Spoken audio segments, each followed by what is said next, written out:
The agonies of the Middle East are felt in Australia too. So here we have the Israeli government openly calling for genocide. We have family in Jerusalem, we have family in Bethlehem, and we have family in Lebanon. We believe the Palestinian, like any other, has the right to self-determination and for freedom and to live in dignity and equality. That's why I'm here today. I'm a Palestinian that's never had the chance to go to her country due to the occupation, and I just want my family to be set free. It's our land, and no one has the right to take it away from us. Free Palestine!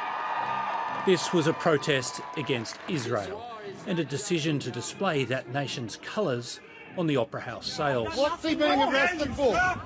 An Israel supporter was detained for his own safety, say police. I've done nothing wrong, mate. I've just done nothing wrong. This is really unfair, guys. So do you know what we're going to do tonight? We're going to march to the Opera House.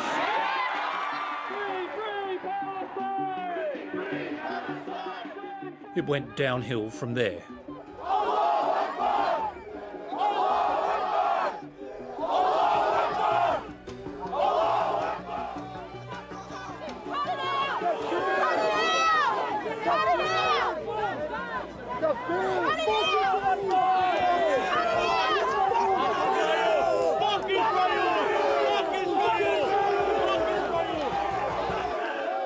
Well, look, I thought it was an appalling protest. I can't believe it went ahead. I condemn the protest. I just thought it was terrible in the circumstances, and most Australians would believe that the circumstances of the killings in Israel over the last 48 hours are unambiguously horrific. There's no place for anti-Semitism in this country or indeed anywhere else. We saw an extremely ugly and totally unacceptable display of not only anti-Israel sloganeering, but pure anti-Semitism. That was totally and completely unacceptable. Fahad Ali was one of the protest organisers. So what happened last night from a minority of attendees, I think was disgusting. At the very beginning of the protest, one of the chairs of the rally had said, "We ask you to be respectful. We ask you to remember that we have Jewish allies here. We have Palestinian Christians here." The attacks on Israel have been met by condemnation and, in some places, celebration. There are atrocities being committed on both sides. It is ultimately the Palestinians that pay the highest price. This was a Western Sydney Imam, Sheikh Ibrahim Daroon, on Sunday. I'm elated! It's a day of courage! It's a day of happiness! It's a day of pride! It's a day of victory! This is the day we've been waiting for! The Sheikh says his comments were taken out of context, saying, "I have been misquoted and my message has been misrepresented by sections of the media," and that he was referring only to the fact of the Palestinian people breaking the blockade after 16 years of grave suffering. Our brothers and sisters!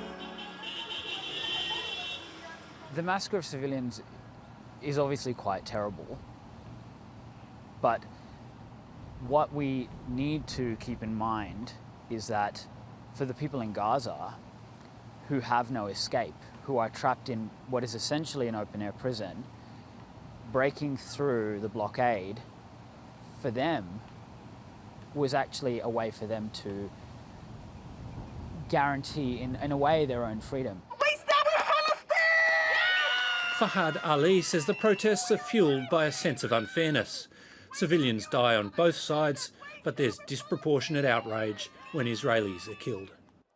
In 2014, when 2,000 Palestinians were killed by aerial bombardments in the Gaza Strip, there was no uproar from the world. The Opera House wasn't lit up in the colours of the Palestinian flag.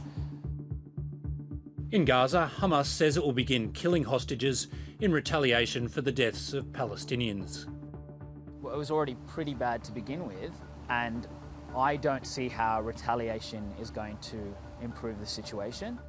The number of hostages and the number of people killed and the deliberate intentional bestiality and barbarism and slaughter, of course, has changed the dynamics here. There is one point of agreement. The extremists at the protests don't represent their broader communities. I think that is a huge disservice to the Palestinian cause and massively disrespectful to organisers like myself, who have friends and family in Palestine and want to see an immediate end to the conflict. They are the fringe of the community. I mean, the overwhelming majority of Australia's communities, including the Arab and Muslim communities in particular of Australia, I think understand what's transpired. I don't think they have much truck with the extremism and the brutality that Hamas represents.